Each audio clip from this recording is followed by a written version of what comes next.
start a song today, baby, with that orange. You gonna lead us in chant?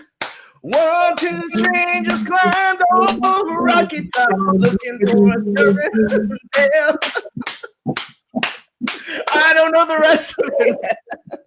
I know the chorus, man. The chorus is what gets me. Is, rocky top, you'll always be home sweet home to me. Yeah. Good old Rocky Top, woo! Rocky Top, Tennessee, yeah. Rocky Top, Tennessee. Yes, sir. Now, I never thought that as a Bulldogs fan, I may have been excommunicated from Bulldogs Nation, from the University of Georgia. But you know what? I am so down with getting kicked out of the Bulldogs Nation to be this guy's friend. This guy, certified performance coach. This guy working as a janitor. This guy who has found ways to now live in his dream to move from a janitor and to work in sports as a coach. Now just came back from Super Bowl weekend. Mr. Jonathan Palk, who's here to talk about living all in so you can play all out. I can't wait to hear what that live all in, play all out stands for, Jonathan. But it's good to have you on the show, brother. And it's kind of like, I'm relishing the moment. It's great to be a part of the Golden Mike and just be a part of this community. Thanks for having me today. Oh, you are so welcome. Now, for those of you who have not met me, I am the #1 Patriots fan in the world. No, I am not. I am Mark Cordone, founder of the Make Money Coaching Program, Chief Disruptive Officer of the Joy Revolution, and more importantly, I'm a positive psychology coach, which asks this from everyone, including myself, on a daily basis. Number 1, how happy are you today? How happy are you today? And then number 2, it asks, how much are you living in your full purpose? How happy are you today? And how much are you living in your full purpose? So Jonathan Palk, Yes. How happy are you today? And how much are you living in your full purpose? Man, on a scale of 1 to 10, I'm at a 10. I mean, I'm living the dream right now. Being able to be on this show, being able to, just last week I was talking to a guy named Dozie Mimbuno, who's been in international basketball professionally for 20 plus years. I've been able to, interview Stanley Cup champions to Super Bowl champions to you just name it. I mean, who would have thought I would be, living my dream right now, truly fulfilling my purpose. I feel like my purpose is helping not only myself, but helping athletes find their purpose, find their identity outside of sports. Well, you know what? You asked the question, who would have thought? This guy thought the second I saw you, I knew we were going to be doing this, son. And I'm relishing in the moment with you, brother. I am just completely relishing in the moment with you. Now, for those of you watching live or on the replay, if you are living life in happiness and you are living full out with your purpose, happiness and purpose, you're getting it on a regular basis. Make that Tennessee heart with me, Rocky Top. Beat your heart. Press that heart button. Let us know you're living your life. Let us know that you're alive. Hit that heart. Let us know, because so many days now, it's cool to live in the status quo. It's cool to watch a great game and then to get back to everyday life and play small and not live all out. Let us know that you're living all out by hitting that heart. Woo! Now, here's the other thing. A lot of people think that positive psychology is about 24/7 shits and giggles. The Skittles are raining from the sky. It's always happy around here, baby. It's Taco Tuesday every day. It is taco, but it's Taco Tuesday every day. No, that's not what happiness is all about. That's not what positive psychology and joy is all about. It's all about the ups and the downs and the all-arounds of life, baby. It's about being able to take in those losses Like for Rams fans, taking in those losses, how's that going to make me better? It's about taking in those wins, like a Brady fan over there. It's like taking in those wins and savoring the moment rather than saying, oh, I want the next one. I want the next one. I want the next win. It's about savoring. And you know what? There's a lot of people, and probably in your coaching, you've met some of these people. They were in the prime of their life. And then next week they're saying, or you even watching the show might be saying, yo, something's off today. Something's off. I'm not happy anymore, Jonathan. I don't know why. Or they might say, yo, I played a game. I played in sports for over 30 years. But something's off. Something's off. I'm not feeling it. It's not giving me purpose anymore. And you know what? Guess what? Your heart beats just like Jonathan and mine. That's you being in the middle of you. That's you living in joy. It just doesn't feel like it yet because you haven't seen the end. You haven't seen the end. You haven't seen how this transpires. This is your story. And just like Jonathan, tell your story. So here's the other thing. If you're in the middle of this sort of crappy part of your life right now, and you're like, Mark, I can't tell you I'm happy. That's cool. Just give us a thumbs up. Let us know that you're living life because that's you doing your thing. That's you doing your thing. Now, here's the last thing. Then we're going to get on with Jonathan. The last thing is this. Whether you're up, whether you're down, whether you're all around in terms of your happiness and your purpose, you have strong happiness, you have low purpose, no matter where you're at. If you believe that today, Monday, is better than, it's going to be better than any other day before you, that's called hope, baby. That's called hope. And the number one thing about hope is that it is as powerful as IQ. It is as powerful as emotional quotient. And anyone who practices hope seems to have a much easier time with their goals, with being happy than a lot of other people. If you have hope, like our boy Jonathan Palk does, you got to have hope to go from janitor to hanging out with Super Bowl legends. You got to have hope. I want to see you hit the wow face. It's a button down there. One that Jonathan is going to show us. Jonathan, show us what that wow face looks like. Ah! Love it. Orange, all the time, wearing the creamsicle, giving us the wow face. So what is so what's your story, bro? Wow, what's my story? I growing up around, I just had a passion for sports growing up, but I was the kid and tried out for basketball from 7th grade through 12th grade. Never made it. I finally hit 5 foot when I was April, my 9th grade year. Finally hit 100 pounds the same month. So I was always that small kid who always had big dreams. Mm. But I always, I recognize, my future probably wasn't in the NBA. But at the same time, there was a draw to be around something to do with sports. Kind of led me when I was in college. I was the basketball manager. That was probably some of the best years of my life. And as I've kind of looked back over the last 10 or 15 years, I feel like that's sort of when I got into coaching. I was able to build those relationships with the players, just one-on-one relationships, unique relationships with each one of them, whether we're talking about, their game, life, whatever it may be, just giving them that safe environment to just be who they are. And that's kind of transpired into what I'm wanting to do right now. Because ever since I got out of college, I've been searching for that career path that said, man, this is what I was made to do. And I feel like I found it. I found a way to serve others and do it in a sports setting. And so, what I'm, in the middle of right now, I feel like I'm on top of the world. I'm just getting started too. That's the crazy thing is, it's a process. I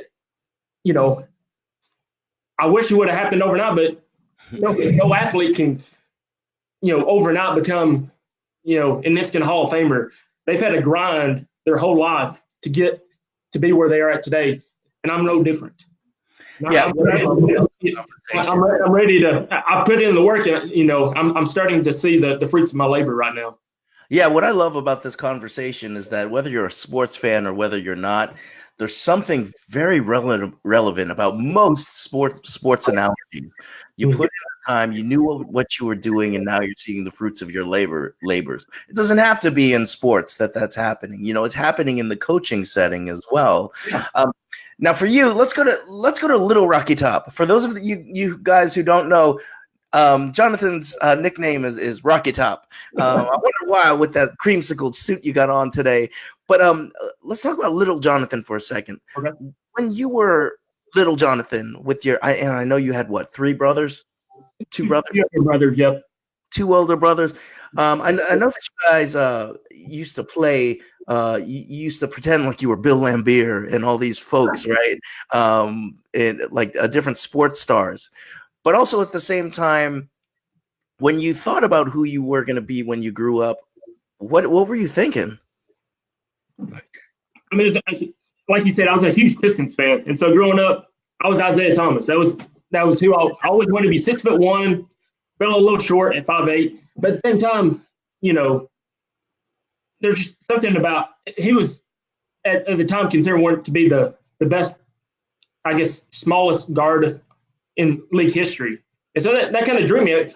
I could resonate with that because I was of my size, but yet he didn't allow that to hold him back from leading the Pistons to back-to-back championships, and to being a Hall of Famer, to being at the time considered one of the top 50 greatest NBA players of all time. And so just being able to see what he was able to do, what he was able to accomplish, going from the streets of Chicago to world champion NBA basketball player. I mean, if he can do it, why can't I? Exactly. Now, for you, did you want to be an actual sports star as a younger Jonathan? I did, yeah. Honestly, I wanted to be an NBA basketball player, but as I got older, I started to see, hey, maybe that's not the path for me. And so I was like, I kind of, I love stats. I love, what if I was either a sports agent or worked on the NBA side as far as signing and trading players. So that was a big draw to me as well. And then as I, continued to, I guess, get older, I was like, I found I've got a gift and a passion of just kind of building that rapport with people, allowing them to, I guess, be comfortable with who they are and being able to open up. And that's kind of off and on for the last 10 plus years. I was like, maybe coaching is the way I can do that. And that's kind of what's led me down the path that I'm at today, of trying to help athletes who many times, whether, their careers are cut short due to injury, whether it's they played a long, 10 to 15 year career, and they just get that end of the career and they put all their time and all their effort into sports, training for sports. That's all that they've known their whole life. And I want to be able to help them find that next passion to help them write that next chapter in their life, whatever that may be. So in many ways, you have a niche for transition. Yeah. With a specific community. I mean, that's anyone's dream come true to get into that niche and be able to serve that specific community. Yeah. So when was it that you were like, ooh, instead of being a player, I want to work with players. And instead of working with players as the traditional coach, you saw yourself as a person that could really almost become the life coach for athletes. Mm-hmm. Like I mentioned earlier, I think I started seeing little bits and pieces when I didn't recognize at the time, but as I look back in college, of having those relationships with the players, because honestly, sometimes the managers they're kind of looked down upon, but I never felt that way. I always felt like I was on the same level as the players. I mean, the coaches treated me the same.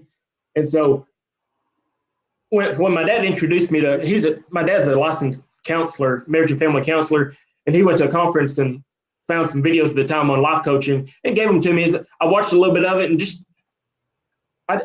the timing wasn't right at the time in the sense that coaching just didn't like jump out to me, hey, this is what I'm supposed to do.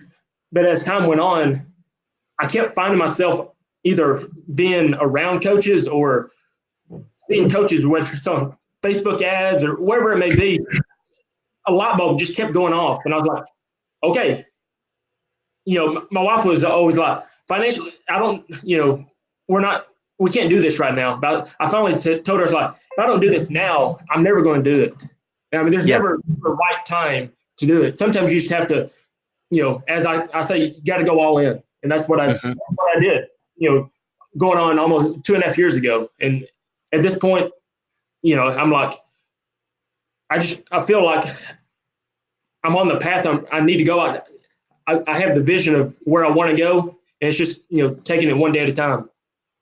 Yeah, and I mean, like I said, you recently have been on interviews with Stanley Cup champions. We have everything that's going on with the Super Bowl that you were a part of as well. I mean, not only did it happen, but it happened quite fast. Did you notice that?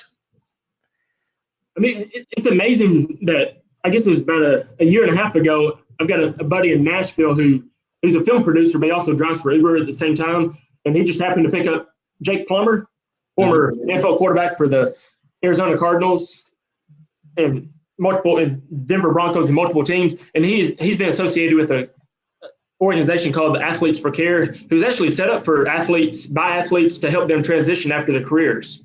And so I've been able to build a relationship with one of the founders and one of the board of directors, and just building that rapport with him, I came up with an idea. Hey, what if I write a blog series where I interview athletes, kind of focusing on how they transition after their playing days? Because honestly, even though each athlete's different, their story's different, they're all unique, but yet they all kind of go through some of the same struggles and some of the same experiences. We can all learn from each other. And so that was the pitch I made. I'm into my third interview at this point. It's just amazing. These guys are willing to and wanting to kind of pay it forward to this next generation. And I'm just kind of the middleman, gathering their facts, writing their stories. But then too, I'm learning from them just as much as, these other athletes are learning from them as well. Yeah, absolutely. What would you say is the most? I'm going to scrap that. You know what, dude? I'm going to scrap the questions that I have here because I like your questions, but I want to get into it with you. I want to get into it. All right. If that's cool with you. What is it that you see coaches, or what is it that you see players going through that, technically speaking, we all are going through? I think a lot of it has to do with purpose. I mean, so many of us.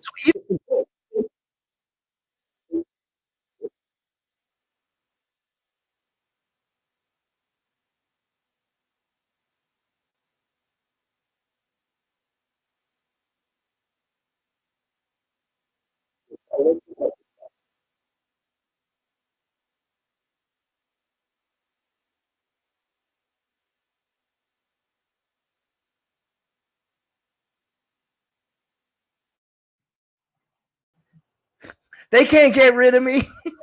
And we're back. They can't get rid of me. Be live.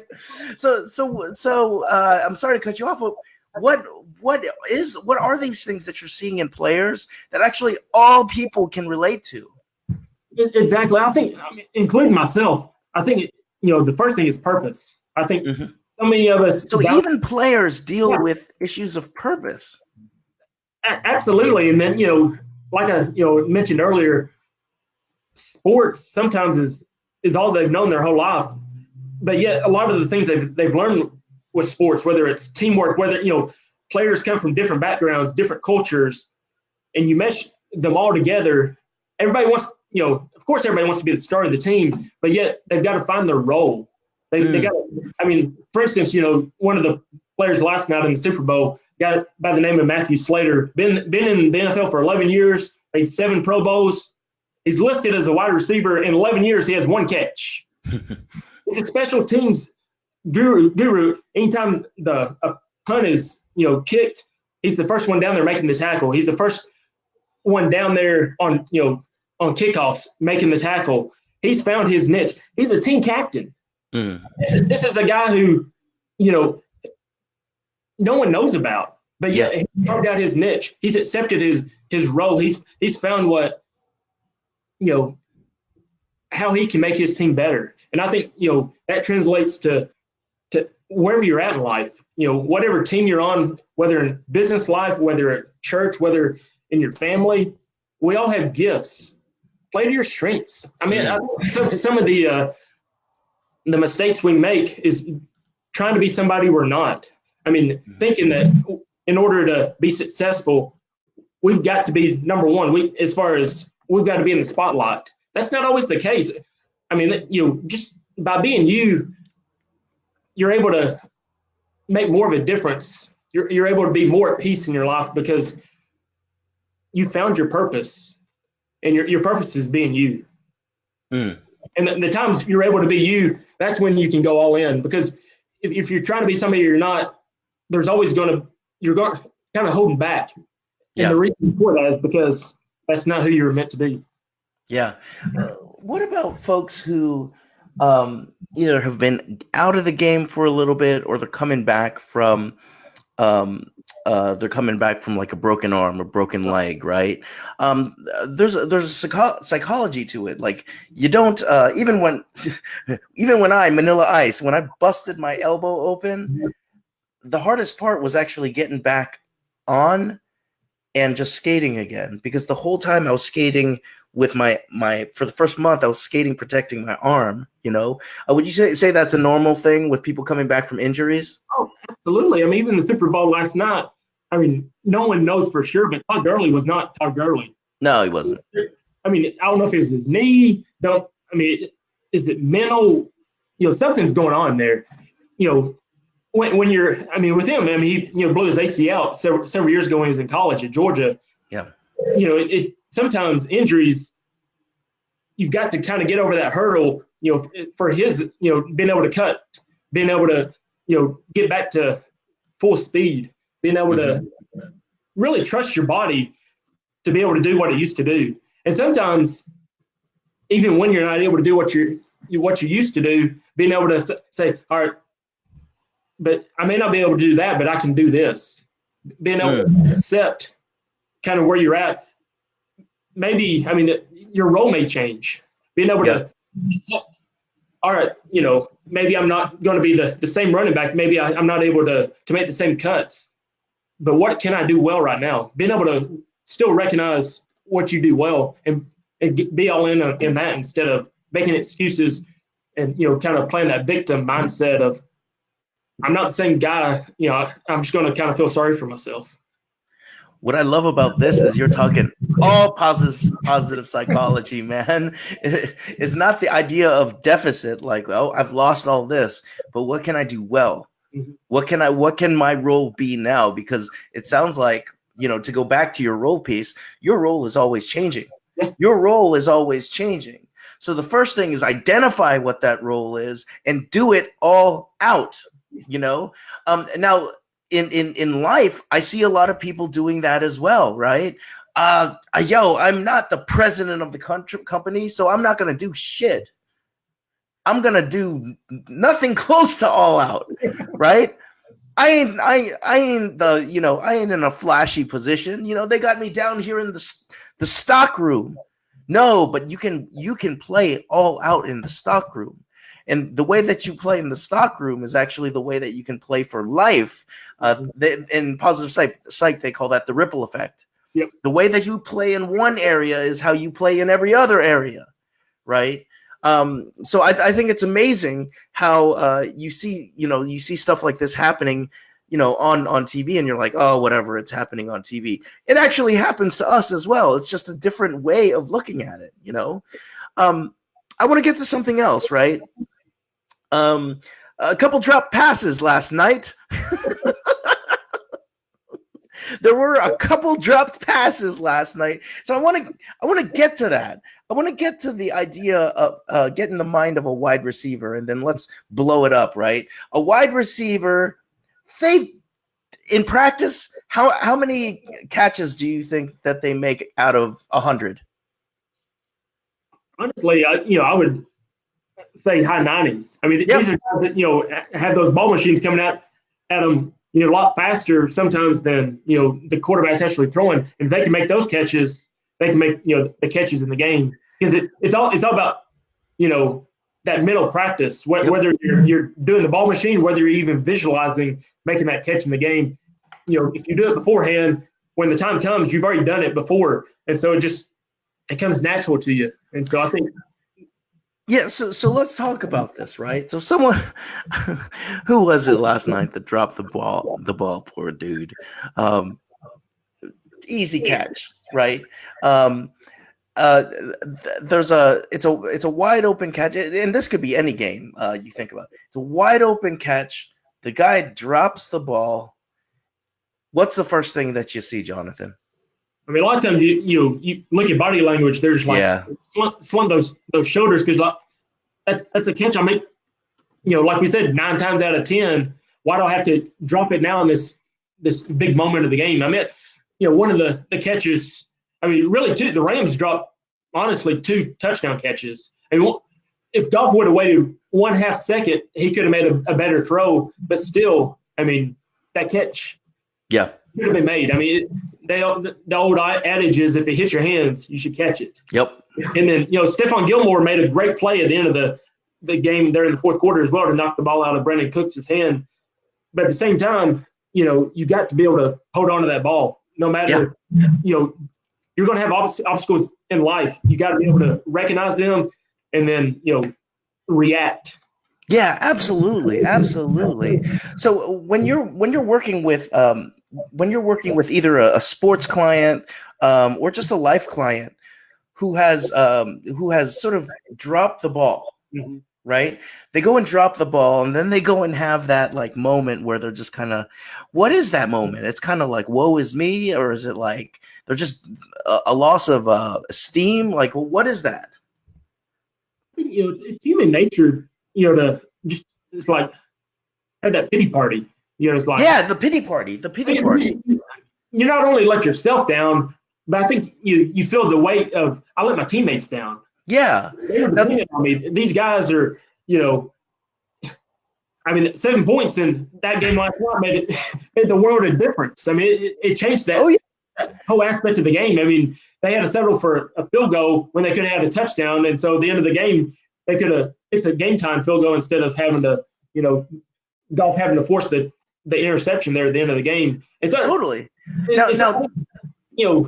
Those moments lead to further mistakes down the road if you don't hit the reset button in your mind and be able to, I mean, you got to be able to kind of flush that out and forget about it. I mean, the best players are able to do that, are able to just move from one play to the next like it never even happened.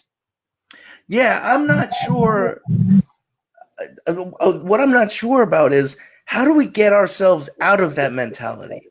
Because once we drop a pass, once we come back from injury, how do we get ourselves back up so that we're our optimal selves? I think, the best way is just to visualize in the future that you want. Yes, you might have just dropped the pass, but how about that next pass that's coming, on the next play? Being able to see yourself actually making the catch, being able to it's like, and really almost, what I do wrong on that previous play, kind of don't look at it as a problem. Don't look at it as the negative. What can I learn from that? How can I, not allow that to happen again? What can I do better this next time? And I think by continuing to set yourself up for success, the negative won't happen again. And it, kind of brings to mind, I was talking to, I mentioned Dozier Mimbono. I mean, this is a guy who, at the end of his career, he broke his 5th, I guess, medial collateral ligament in his foot. Normally on that injury, you're back within 3 to 6 weeks. He decided not to have surgery. He was in a cast for 5 months and then had rehab for another 6 months. And so, I mean, he could have just melted in. It's like, that's the end of my career. But he worked himself back into playing shape. But in the meantime, he turned a negative that during that 11 months. He was setting up himself as, in order to transition to become a sports agent after his playing days. Yeah. So sometimes, it's all about perspective. It's all about how you you look at the situation. If you focus on the negative is gonna. It's kind of like you attract negative, going forward. But yet, if you have the perspective of what can I learn from this, you can turn that negative actually into a blessing, and you'll be able to take yourself down a totally different path potentially. To I guess breathe success. Jonathan, people are feeling you right now. Jonathan, people are feeling you. We got Jorge in Puerto Rico giving you love, man. We got Evie with the applause, nothing but applause. We got Brandon coming through, giving you the fire. I believe 100% what you're dropping right now. Sean Huber in Tampa. Julius Peppers is doing that right now. Awesome. Are you feeling that? What Julius Peppers has been doing? I didn't realize that.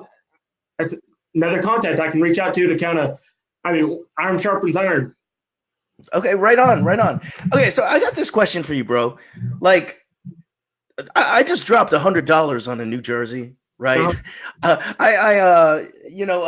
When it comes to sports, I don't skimp. We'll pay $12 for a Dodger dog. I'll buy my son all the gear and stuff like that. We pay a lot, capitalism-wise. We pay a lot of money for sports.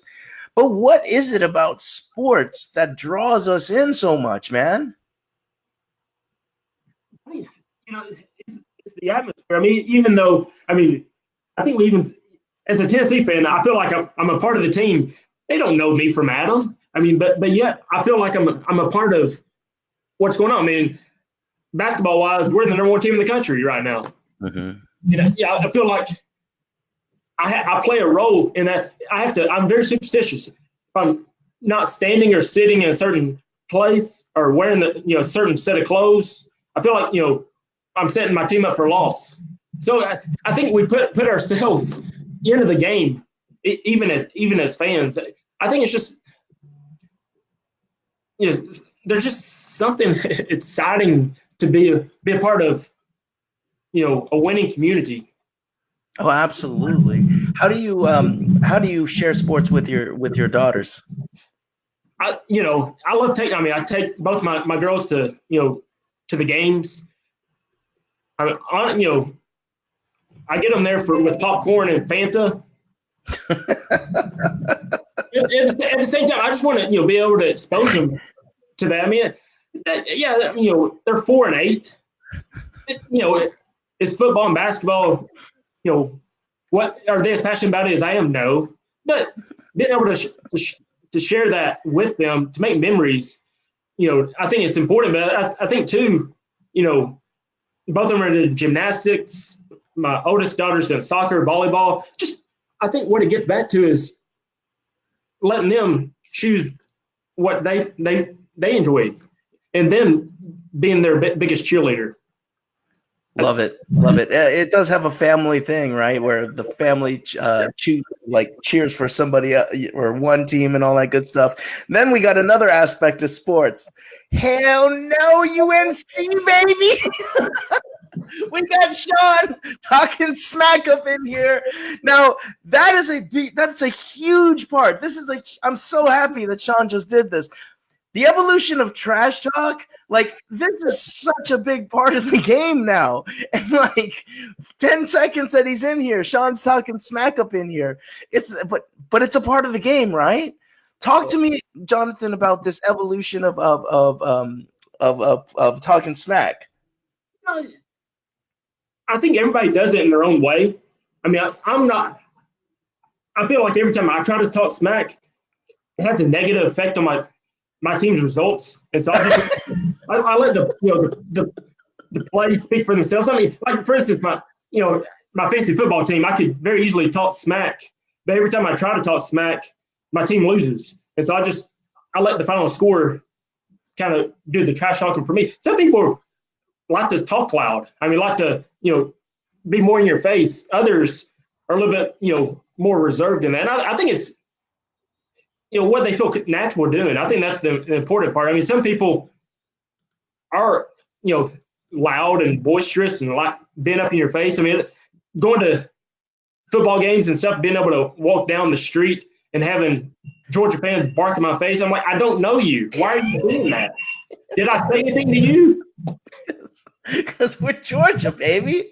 I mean, this was just something that just happened to me. I was I was taking a plane from Los Angeles to Atlanta. Obviously, Super Bowl was happening there this weekend, and it was the perfect blend of crazy because we were flying in a rather cheap airplane. You have to pay for everything in there, right? So there's no internet, and what people choose to pay for is alcohol. Everyone wearing Rams gear or everyone wearing Brady Nation, right? Like 3 hours into the plane, like some woman is like randomly singing Ave Maria. we got Brady fans picking on a 13-year-old. Like it was pure pandemonium, right?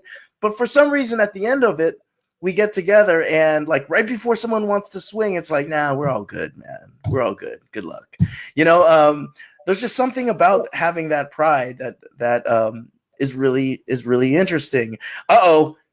Alabama fan. Sean Huber wants to know about Alabama fan. What do you know about Alabama fan? Yeah.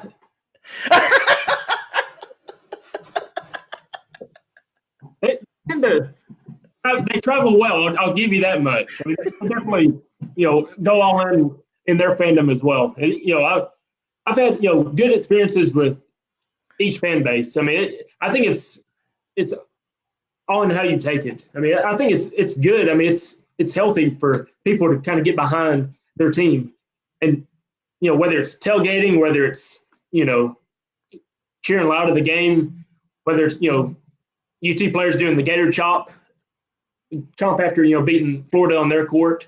It's not just the fans. I mean, the players getting trash talk, their other team's fans. I mean, I think, like you said, it's all in good fun. I mean, you can take it to extreme, but I think when harnessed, it's part of the game.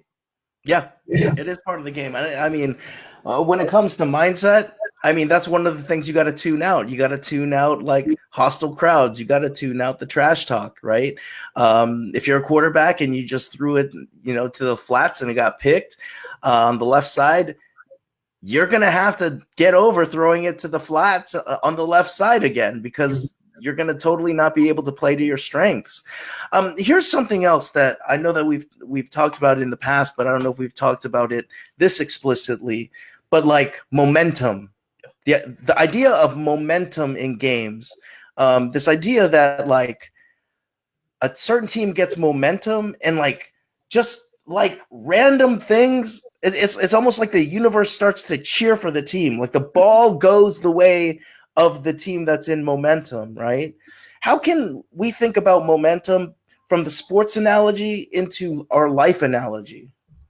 Wow. I mean, I think, when you look at it in the sports, it's amazing how, like you said, the ball happens to hit off somebody's shoulder pads and bounces up in the air right to the opposing team. Yeah. And just the right time, and I think too, not every time like for instance, the Rams on the first drive of the game last night intercepted Tom Brady on his very first throw, but didn't, use that momentum to carry on.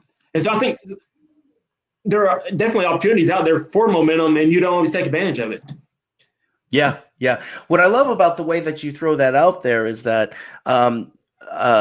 momentum can be started with opportunity, right? The idea of, okay, let's, we've been prepared. We know what Brady's probably going to do. He's probably going to script out a boom interception. But then sitting on that momentum isn't enough to get you to the next sort of marker in life. It's not enough to get you over the top in the next area. If you just kind of sit back and live in momentum, you lose it right away. So to still be pushing and have that growth mindset that you're talking about, amazing stuff. Yeah. I mean, why else do you see a team who makes a turnover like that on the very next play does a play action, bomb down the field? I mean, they're trying to take advantage of that momentum. They're trying to score that touchdown right away. I mean, to me, I think it's funny because you would think the defense is expecting that. Yeah. And when we get, either they're going to be sitting back waiting for it, or I mean, the defense could change the momentum right back too. And so I think it's no matter what side of the ball you're on in sports or in life, you're in control of your actions. You're in control of your attitude, how you're showing up. Or are you going to be all in the sense that, all right, hey, I just caught a break. I just got a call from somebody about an opportunity. Are you going to get nervous and it's like, I'll see what the other person's going to do, see if they're going to reach out to me again, or are you going to pick up that phone and call them right away? Because I mean, you're in charge of your life. You're in charge of your own success sometimes, and you got to go after it. So Rocky Top, in terms of the momentum in your life, how was it that you were able to start? And let's just go there, man. Like you and I had been, I'd been coaching with you for a while, and it was like, gotta get this going, gotta get this going, gotta get this going. We look back sort of at that time, and now we look now, and I would think that you're a person in a momentum right now. What did you do that got you into a place of momentum? Honestly, one of the things I learned at a conference back in December, get comfortable being uncomfortable. I feel like I was finally putting myself out there in situations, kind of get in my comfort zone, because sometimes being able to sit back and just kind of coast, those opportunities and those open doors aren't going to, open themselves. You got to be able to go after them. And I think what I've done over the last several months is take action. And do things that I may not have done in the past. So for a person who is grooming this new company, what was it like to be uncomfortable? Like, what were you specifically doing? I guess for me, it's actually, I'm reaching out to sports agents. I'm reaching out to, over the last couple weeks, I've been reaching out to players I'm watching on TV playing college football, winning Heisman trophies, who are getting ready for the NFL draft. I'm reaching out to them on Instagram. I mean, it's, so many times we put people on pedestals. It's like, who am I to, want to talk to them, or why would they want to talk to me? What do I have to offer them? But at the same time, I'm living in my purpose, being true to who I am. I do have something to offer them. I do have something that they can benefit from. And by realizing my own dream of kind of owning up to it, and it's like being proud of who I am, I think it's kind of pushed me forward. And I'm attracting that. I think people see I'm being genuine, being authentic by putting myself out there. I'm getting a positive response back because I'm not being somebody I'm not. Hell yeah, you are. And Sean remembers meeting you there. Sean remembers meeting you there. I remember. Yeah. So I'm hearing a couple things that I just wanted to restate. Like, number one, it sounded like there was a mindset shift that needed to happen, right? Who am I? Who am I? Who am I? Who am I? Fuck it. I'm getting this book out and I'm like going through every agent, right? And then almost like the idea that hearing no is just like, it's just part of the game. You hear no, you hear no, you hear no. I did hear earlier on you talking about how hungry you got, and that came from that purpose that you were talking about. You have always loved, since you were a kid with your brothers. You wanted to be fucking Bill Laimbeer. No, you wanted to be Isaiah, right, with your tight shorts. Like you always had sports in you. It ingrained into your soul. So it makes sense that the things that are right in front of you. Sports agents, sports stars, retired folks who are making the transition from sports. Now, you recently had a pretty big name, McCarty.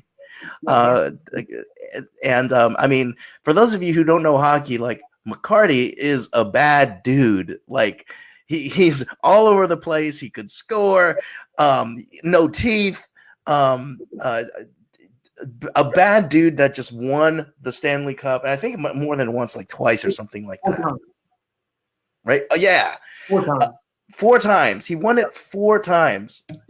And Sean wants to throw out that MLB is going in the direction of mindset coaching, and they're hiring people, and most are not qualified. So keep that in mind. Sean, by the way, if you know of anyone who's hiring for pro wrestlers, that's what I want to do. I'm making my declaration. I want to be a life coach for pro wrestlers. So you're actually manifesting this. You, like you said, you now have McCarty in front of you. What was that like now to be kind of living out what you always hoped? He's a normal guy just like me. That's the crazy thing about it. I was nervous heading into the phone call with him, but after we got on the phone, we talked for 45, 50 minutes. And we could have easily talked a lot longer than that. Just being able to hear somebody's story. I think that's been the cool part about me, is just being engaged with them, because everybody likes to talk about themselves. And so I think being able to recognize that, he may no longer be, the hockey star, which is pretty cool, because he considers himself an entertainer, because not only was he a 4-time Stanley Cup champion, he's a lead singer in a rock band. Currently, he's a comedian. He's written his own autobiography. And so, he considers himself an entertainer, and he's put his life out there. He's an open book in his autobiography. He didn't hide anything. Whether it's his failed marriages, bankruptcies, whatever it might have been. One athlete, not every athlete may go through that, but there are athletes out there that are struggling with that. And so being able to be open and honest about his struggles, will hopefully help somebody else avoid some of those same pitfalls and obstacles that he had to go through. And so I think I love the ability to allow people to tell their story. Yeah. Because like I mentioned earlier, no one is perfect. We can all learn from each other. Iron sharpens iron. How I show up in life may benefit somebody else. Yeah. I've had people tell me I inspire them. I'm like, what I do? I'm just a normal guy from Tennessee, but yet so many people, can benefit from who we are and what we do. And I think that's the important part. So many times we think of ourselves as, small or, not important, but other people in the world views us in a much larger spectrum than we sometimes even view ourselves. We also got a new book called Becoming More Than Just an Athlete. Jonathan is just throwing out there. My friend, I remember the time when we would not be able to figure out how we could do this in 10 minutes, and you just went into a 60-minute flow with me, son. We're done? Yeah, my friend, it's done. It's over. Wow, you've officially said enough, Rocky Top. We've heard enough of you. We can't stand it anymore. But with that, I want to have you back, man. I want to have you back. I'm feeling your momentum. And the Sean's in here, Melanie's, who else is here? Christina, Ruben, Herman. We all have your back, man. And so we're all excited that you're coming out like this and making these declarations. Oh, look at this. You're not forgotten, my IPEC classmate. You rock, Jonathan. Yeah.